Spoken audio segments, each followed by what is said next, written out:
Salam əziz izləyicilər, bugünkü mən test toplusundan bir neçə misalın izahına baxaq. Deməli, 23-cü tapşırıqda deyir. Verilmiş AK nöqtələri Bakıda müvafiq olaraq hansı azimut və istiqamətdə yerləşir? Bu tip misallarda əvvəlcə verilmişləri qeyd edirik.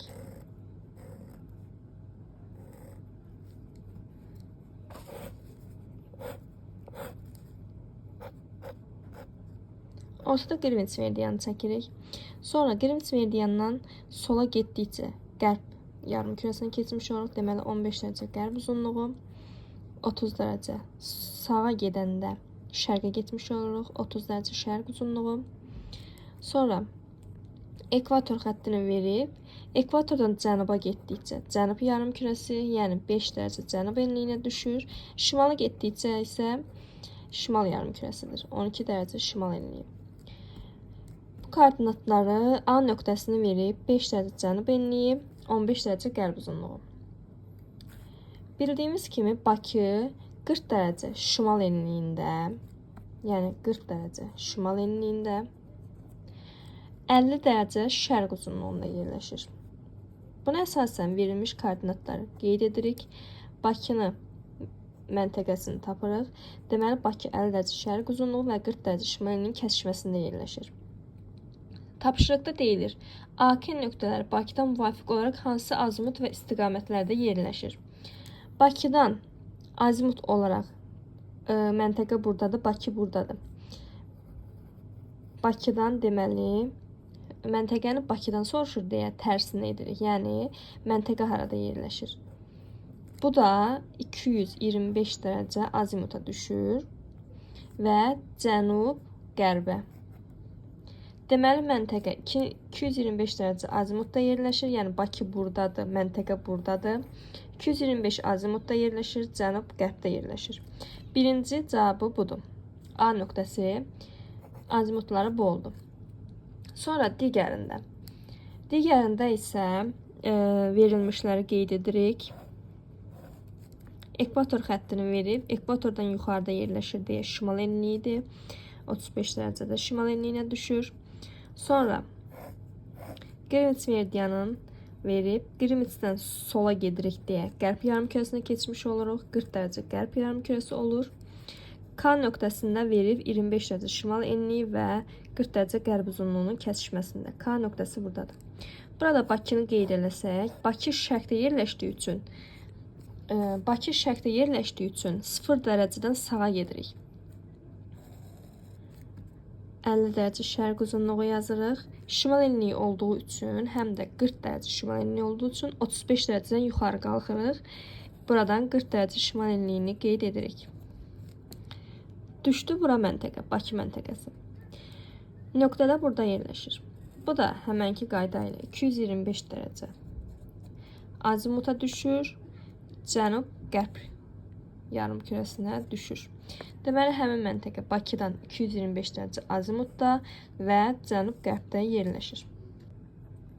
Cavablara nəzər yetirsək, 225 dərəcə azimut, cənub qərb yarımkürəsi, 225 dərəcə azimut, cənub qərb yarımkürəsi. Cavabımız A variantı olur. Sonra isə digər bir tapşırığa baxaq. Deyir ki, sxemə əsasən A məntəqəsindən, yəni buradan 0 dərəcəlik azimutla 4995 km hərəkət edən səyyahın çatacağı məntəqənin coğrafi koordinatlarını müəyyən edin. Deməli, A nöqtəsindən 0 dərəcəlik azimut deyir deyə A'dan 0 dərəcəlik azimut haradır? Şimala. Şimala doğru 4995 gedirik. 0 dərəcəlik azimut harada yerləşir? Şimalda. Yəni, şimala doğru gedirik. Şimala doğru gedirik. Yəni, meridian üzərində gedirik deyə verilmiş rəqəmi 4995-i bölürük 111-ə. Düşür 4 dəfə 4444, 9-dan 4-ün 5, 9-dan 4-ün 5, 5 də burada, 111-ə böləndə 45. Deməli, 45 dərəcə şimala gedir. Burada 5 dərəcə şimal enliyi veribdir. Yəni, ekvatordan yuxarıda deyə şimal enliyidir. 5 dərəcə enliyin üzərinə də 45 dərəcə gəlirik. Çatırıq deməli 50 dərəcə şimal enliyinə. Deməli, uzunluğu dəyişmir. Çünki eyni uzunluq üzərində gedir. 25 dərəcə şərq uzunluğu, 50 dərəcə şimal enliyi. Orada da cavab A variantı olur. 25-ci sual əzbərə əsaslandığı üçün onu özünüz həll edərsiniz. İndi 26-cı suala baxaq. Sualda deyilir.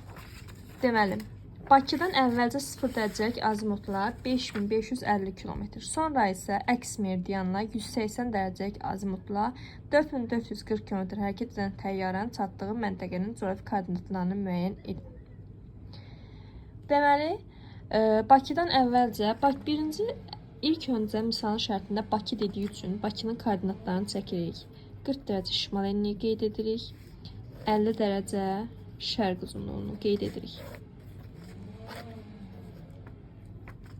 Sonra deyir 0 dərəcəlik azimutla 5550. 0 dərəcəlik azimut. Bakı burada yerləşir. 0 dərəcəlik azimut nə deməkdir? Yəni şimala doğru. Şimala doğru deyir 5550. Uzunluq üzərində hərəkət elədiyi üçün, yəni meridian üzərində hərəkət elədiyi üçün, meridianın 1 dərəcəlik qövsünün uzunluğu 111-dirmi? 5550-ni bölürük 111-ə. Buradan da tapırıq 50. Deməli 50 dərəcə şimala gedir. 50 dərəcə şimala getsək, 40 dərəcə 50 dərəcə şimala getsək, gəlib çatırıq qütbə, yəni 90 dərəcə şimal enliyinə. Sonra deyir, verilmiş nöqtədən 180 dərəcəlik əks meridianla. Əks meridian nə deməkdir? Yəni 50 dərəcəlik şərq uzunluğunun əksi. 50 dərəcə şərq uzunluğunun əksini tapmaq üçün də 180-dən, meridiandan 180 dərəcə arasında dəyişir axı. Ona görə 180-dən 50-ni çıxırıq, tapırıq 130 dərəcə. Əks olduğu üçün 50 şərqdədir deyə, 50-nin şərqi, şərq yarımkürəsinin şərqi, əksi hansı yarımkürə olur? Qərb yarımkürəsi. Deməli 130 dərəcə qərb yarımkürəsi götürürük. 130 dərəcə qərb yarımkürəsi üzrə şərtdə deyir 4440 km hərəkət edir. 4440 km-də nə deməkdir? 4440-ı bölürük 111-ə. Çünki meridian üzərində hərəkət edir axı. 180 dərəcə qərb meridian üzərində hərəkət edir. Burada da qeyd eləsək 100, deməli 30 dərəcə qərb uzunluğu. Bura gəlib çatıb. 90 dərəcə şimal enliyini. Buradan 4440 km cənuba gəlməlidir. Çünki 180 dərəcə azimut deyir. 180 dərəcə azimutda cənub yarımkürəsinə doğru hərəkət daxil. Buradan alırıq ki, deməli 40 dərəcə cənuba gəlməlidir. 90 dərəcədən də 40 dərəcə cənuba gəlsək, gəlib çatırıq 50 dərəcə şimal enliyinə. Deməli, turistin gəlib çatacağı yer, yəni təyyarənin, burada təyyarə deyir, təyyarənin gəlib çatacağı yer 50 dərəcə şimal enliyi, 130 dərəcə qərb uzunluğu oldu. Variantlara baxsaq, 50 dərəcə şimal enliyi, 130 dərəcə qərb uzunluğu, cavab A variantıdır. 29-cu sual. Uyğunluğu müəyyən edin. Ekvatordan şimalda yerləşən materiklər. Deməli, ekvatordan şimalda yerləşirsə, bu Şimal Amerikadır biri, yəni ekvator xətti kəsmir, nə də cənubda yerləşmir. Ekvatordan şimaldadır. 1-ə B variantı. Ya A-dır, ya C.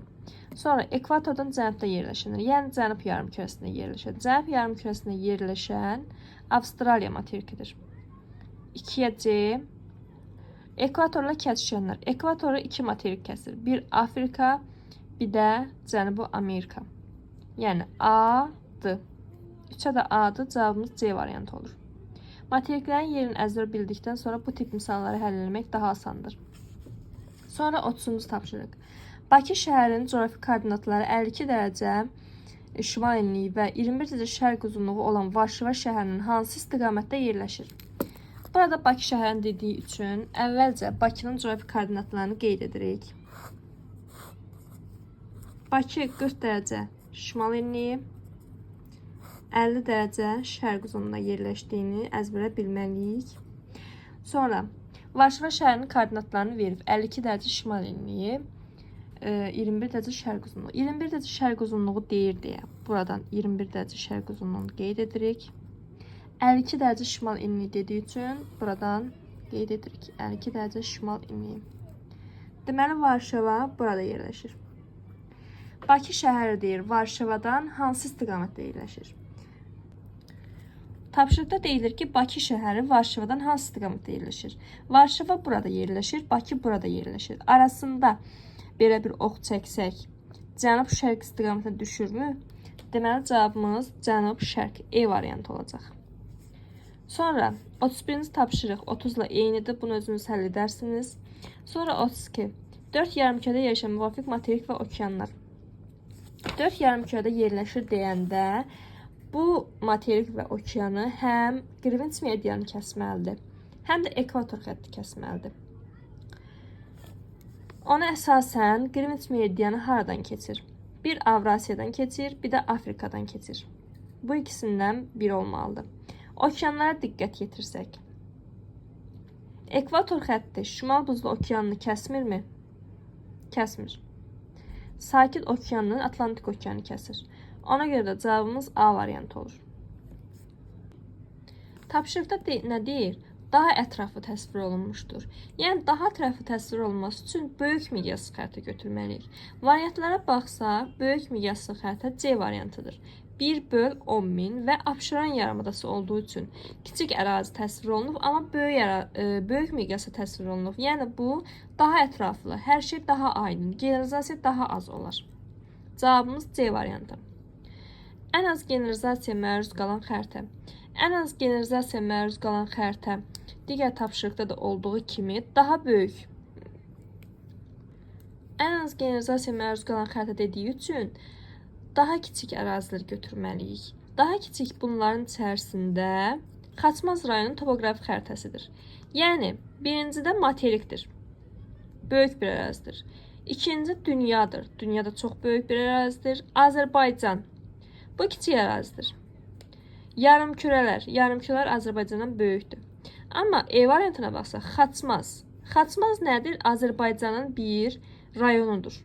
Yəni, ona əsasən tapırıq ki, Azərbaycandan da balaca olan ərazi Xaçmaz rayonudur.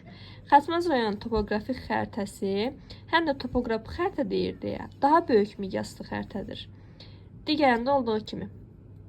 Burada Abşeron yarımadasını vermiş topoqrafik xəritəsinin 1/10.000-dən. Burada Xaçmaz rayonun topoqrafik xəritəsi daha böyük miqyaslı olar və ən az generalizasiyaya məruz qalan xəritə olar. Və ən az generalizasiya məruz qalan xəritə olar. Ən az generalizasiya dedikdə miqyası böyük olan xəritələri götürürük. Amma ən çox generalizasiya dedikdə isə miqyası daha kiçik olan xəritələri götürməliyik. Sinoptik xəritələrdə göstərilir. Sinoptik xəritə sizcə nə olar? Faydalı qazıntı olmaz, torpaq tipləri olmaz, bitki örtüyü olmaz, əhalinin yerləşməsi olmaz, atmosfer cəbhəli olar. Cavabımız E variantı olar. Digər tapşırıq 36-cı sualdır. Uyğunluğu müəyyən edin. Bu əzbər əsaslandığı üçün bunu izah etməyə heç bir gərək yoxdur. Deməli, 10 dərəcə paralel çevrəsi. Bunu əzbər bilməliyik. 109,6 dərəcə kilometrdir. 20 dərəcə paralel çevrəsi 104,6 kilometrdir. 30 dərəcə paralel çevrəsi 96,5 kilometrdir. 40 dərəcə paralel çevrəsi 85,4 kilometrdir. Bunu cavabları əgər əzbər bilmiriksə, belə yadda saxlaya bilərik. Paralellərin hündürlüyü artdıqca, yəni dərəcələr çoxaldıqca uzunluğu azalır. Burada ən az uzunluğu hansıdır? 10 dərəcə. Ən az qiymət 10 dərəcəlikdir. Bunlar içərisində ən uzun hansıdır? 109,6. Deməli, 1-ə B, sonra 2-yə D, 3-ə C, 4-ə A. Belə bir məntiqi cəhətdən baxa bilərik, amma bunu əzbərləmək lazımdır. Sonra Şimal Amerika materikini kəsən xətlər. Şimal Amerika materiki Şimal yarımkürəsində yerləşir deyə ona ekvator xətti kəsmir. Ekvatordan yuxarıda yerləşir. Şimal yarımkürəsində yerləşirsə, onun cənub tropik xətti kəsə bilər? Xeyr.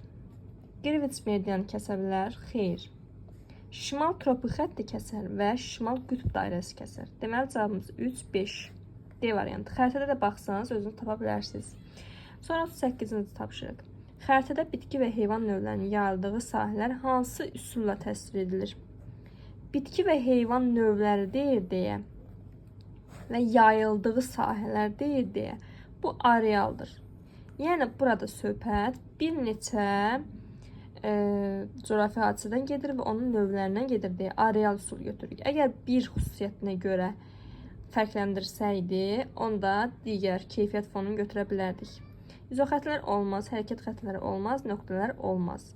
Nöqtələr nə zaman olardı? Kəmiyyət göstəricisinin, yəni sayını göstərsəydi, nöqtələr ola bilərdi. Amma burada yayıldığını deyir deyə, yayılma areal üsulla yerinə yetirilir. 39-cu tapşırıqda deyilir, böyükdən kiçiyə doğru sıralayın. Burada nəzər yetirsək, ən böyük xətt hansıdır? Ekvator xətti. Ekvator çevrəsi tənbölən adlanır və ən uzunudur. Bir dərəcə köksünün uzunluğu isə 111,3 kilometrdir. Deməli, birinci 1-dir. Birinci 1 olan variantlar A, D, B variantlardır. C və E çıxır. Sonra ekvatordan sonra meridian çevrəsidir.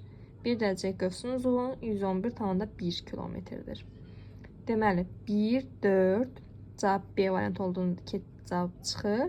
Amma digərlərində baxaq. Sonra isə tropik xəttin verib. Tropik xəttinin dərəcə ölçüsü neçədir? 23,5. Qütb dairəsinin dərəcə ölçüsü neçədir? 66,5. Biz buradan baxsaq, özümüz açıq aydın tapa bilərik. Demişdik ki, ekvatordan uzaqlaşdıqca hündürlükləri, yəni uzunluqları azalır. Burada ekvator ən yaxın hansıdır? Tropik xəttdir. Deməli, ən uzun budur. Sonra, bundan sonra 66,5 gəlir. Yəni, 20,5-dən böyük deyə bunun uzunluğu daha az olur. Qütb dairəsi daha azdır. Ona görə ən axırda veririk. Cavabımız B variantı çıxır. Sonra digər tapşırıq. Xəritədə hansı kartoqraf proyeksiyada hazırlanmışdır? Xəritəyə diqqətlə nəzər salsaq, görərik ki, ekvator xətti keçən ərazilər daha aydın təsvir olunubdur. Yəni, burada təhrif daha azdır. Digər ərazilərə baxsaq, Qrenlandiya adasını demək olar ki, Şimali Amerika ilə eyni ölçüdə verir. Amma biz bunu həyatda baxsaq, gerçək nəzərlə baxsaq, gerçəyə nəzərlə. Qrenlandiya adası Şimali Amerikadan dəfələrlə kiçikdir. Amma burada demək olar ki, eyni boydadır, həm də ki, Avstraliyadan böyük təsvir olunubdur. Belə bir təsvir səhvdir. Deməli, ekvator xətti keçən ərazilər daha aydındır. Baxın, materiklər daha aydın təsvir olunubdur. Deməli, ekvator xətti keçən ərazilər təhrifsizdir deyə burada olur silindrik. Silindrikdə necə idi? Ekvator xətti boyunca təhrif daha az olurdu. Ekvatordan uzaqlaşdıqca, yəni şimala və cənuba getdikcə təhrif çoxalırdı. Cavab C variantıdır. Sonra digər tapşırığa baxaq. Qütb uldusunun 47-62 dərəcə arasında göründüyü məntəqələrin yerləşdiyi ərazilərin xəritəsini hansı kartoqraf proyeksiya ilə tərtib etmək daha məqsədə uyğundur? Qütb ulduzunu biz yalnız hansı tərəfdə görürdük? Şimalda. Cənub yarımkürəsində qütb ulduzunu görmək qeyri-mümkündür. Elə bir hadisə yoxdur. Və hansı enlikdə dayanmışıqsa, o enlikdə görürdük. Yəni, biz 47 dərəcə bucaq altında görürsə qütb ulduzunu, deməli 47 dərəcə şimal enliyində dayanmışıq. 62 dərəcə görürüksə, 62 dərəcə şimal enliyində dayanmışıq. 47-62 dərəcə şimal enliklər arası hansı proyeksiyada təhrif daha az olurdu? Konus proyeksiyada. Əgər konus proyeksiya yer kürəsinin daxilində yerləşdirilibdirsə, 47-62 dərəcə şimal enliyi arası təhrif demək olar ki, az olur. Əgər yer kürəsinə xaricdən yerləşdirilibdirsə, konus proyeksiya 60 dərəcə şimal enliyi arası təhrif olmur. 43-cü tapşırıqda deyilir. Şimal və cənub qütb xəttləri ilə kəsişən müvafiq materiklər. Şimal qütb xəttini qütb dairə xəttləri ilə kəsişən ya Avrasiyadır, ya Şimali Amerikadır. Bütün variantlarda da Avrasiya, Şimali Amerika verilir. Amma biz burada nə nəzər yetiririk? Cənub qütb dairə xəttləri deyir. Cənub qütb dairə xəttləri Antarktidanı kəsir. Digər materiklər cənub qütb dairələri kəsmir. Ona əsasən cavabımız C variantı tapırıq. 44-cü tapşırıqda sxemdə verilmiş, təsvir olunmuş ərazi hansı yarımkürədə yerləşir? Bunun hansı yarımkürədə yerləşdiyini tapmaq üçün əvvəlcə verilmiş dərəcələrə nəzər yetirməliyik. Greenwich xəttindən sağa getdikcə, Yəni şərq yarımkürəsinə getdikcə dərəcə ölçüləri artdığı üçün bunu bilə bilərik ki, deməli şərq yarımkürəsində yerləşir. Yəni 10, 15, 20 get-gedə artır. Sonra ekvatordan şimala doğru getdikcə dərəcə ölçüləri artır, cənuba doğru getdikcə yenə artır. Burada cənuba getdikcə artıbdır deyə, deməli cənub yarımkürəsində yerləşir.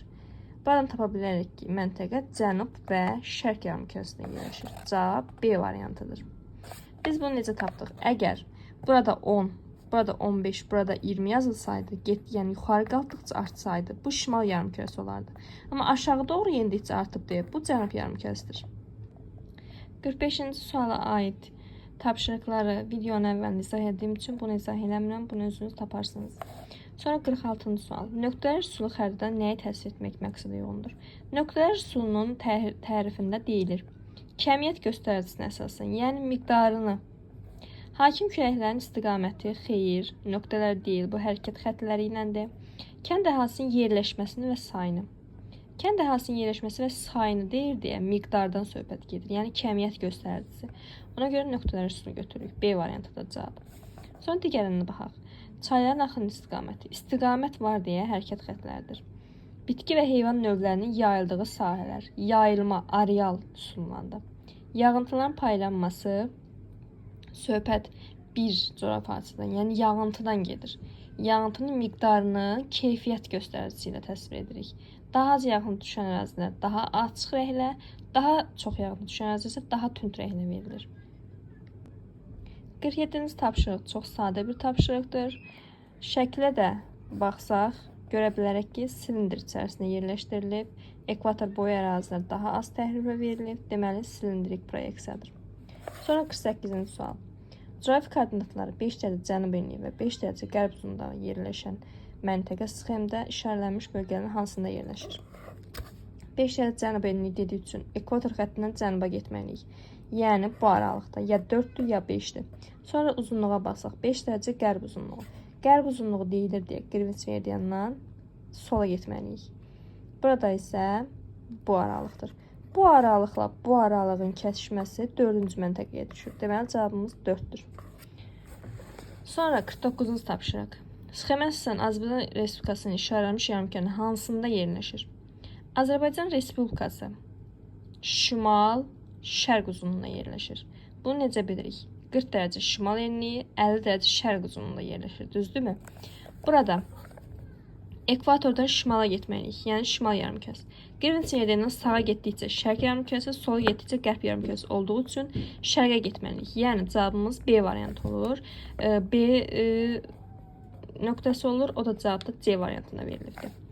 Sonra yer kürəsinin üzərinə çəkilə biləcək ən böyük çevrənin uzunluğu nə qədərdir? Yer kürəsində ən uzun çəkilən çevrə hansı çevrədir? Ekvator xəttidir. Ekvator xəttinin uzunluğu nə qədərdir? 40.076. Cavab E variantıdır. Sonra isə 51-ci tapşırıq. Hansı xəttin 1 dərəcəlik qövsün uzunluğu daha kiçikdir?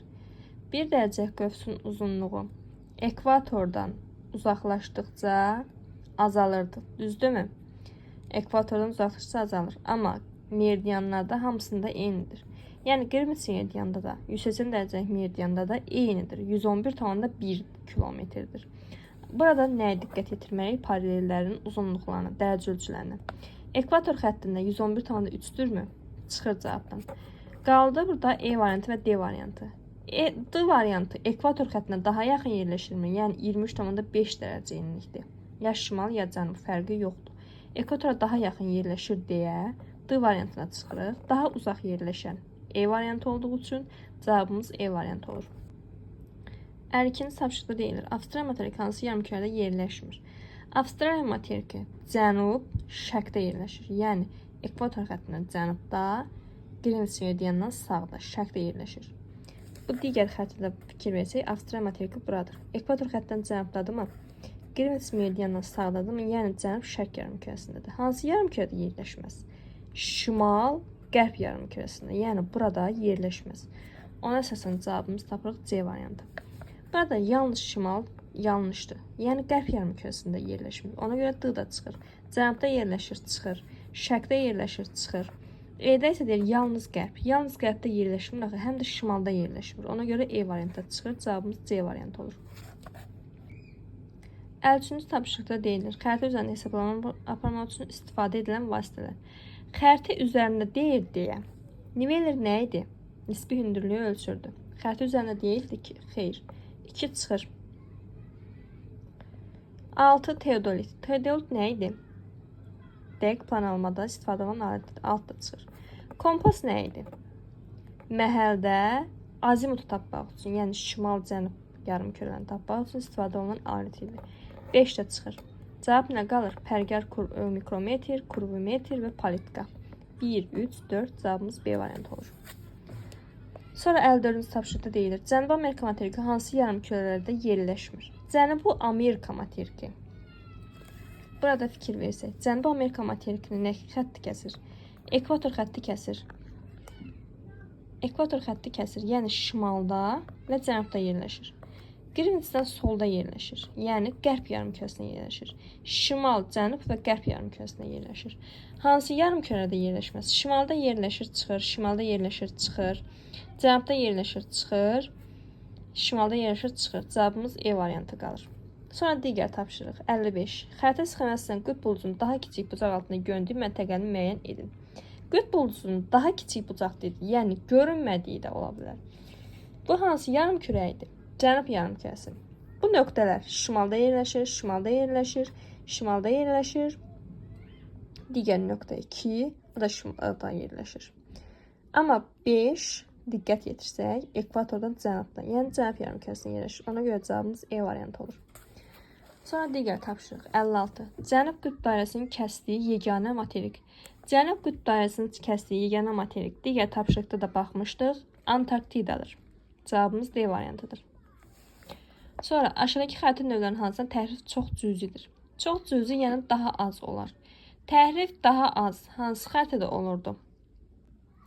Təhrifin daha az dediyin deyirsə, deməli, daha kiçik ərazi təsvir olunmalıdır. Şimali Amerika böyük ərazidir, yarımkürələr böyük ərazidir, Braziliya böyük ərazidir, dünya böyük ərazidir. Bunların içərisində ən kiçik ərazi Abşeron yarımadası, həm də topoqraf xəritə. Deməli, cavab D variantıdır. 58-də deyilir, hansı fikir doğrudur? 225 dərəcə üfüqün əsas cəhətini azimutudur. 225 dərəcə cənub, qərb yarımkürəsini bildirir. Üfüqün əsas cəhəti deyil, aralıq cəhətidir. Sonra B variantında Bakıda qütb ulduzu 50 dərəcə bucaq altında görünür. Bakı hansı enlikdə yerləşir? 40 dərəcə şimal enliyi.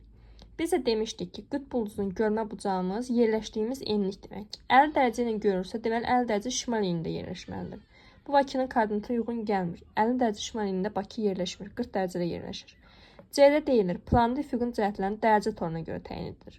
Xeyr, planda üfüqün cəhətləri kənarda belə hakim ox xətt çəkilir. Şimal və cənub yarımkürəsi qeyd olunur. Ona əsasən təyin edirik. Üfüqün cəhətlərini dərəcə toruna görə təyin etmirik. Dərəcə torununa əsasən xəritələrdə təyin edirik. Sonra deyir, yamacın dikliyi artdıqca horizontallar arasında sıxlıq artır. Yadınızda demişdik ki, horizontallar daha sıx, yəni bir-birinə daha yaxın yerləşdirilirsə, deməli bu yamac daha dikdir, yəni daha çox meyillidir. Ona əsasən tapırıq ki, cavabımız D variantıdır. E variantına baxsaq, yer səthində bir nöqtədən digər nöqtəyə şaquli xətt üzrə hündürlük fərqinə mütləq hündürlük deyilir. Xeyr, bu da yanlışdır. Bu da mütləq hündürlük yox, nisbi hündürlük deyilir. Mütləq hündürlük nə idi? Dəniz səviyyəsindən ölçən hündürlüyüdür.